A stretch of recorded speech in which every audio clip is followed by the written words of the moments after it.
চোখে চোখে কত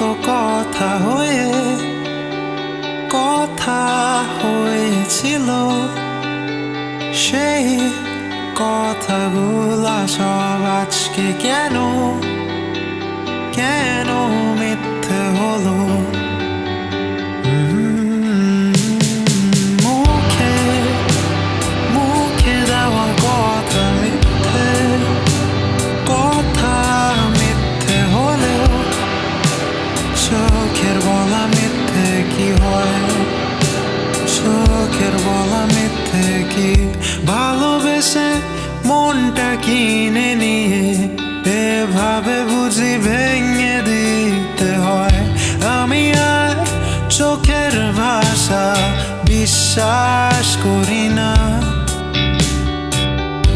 আমি আর কোনো চোখে কথা খুঁজি না, আমি আর চোখের ভাষা বিশ্বাস করি না, আমি আর কোনো চোখে কথা খুঁজি না। চলো চলো চোখের তাকানো ও কারণ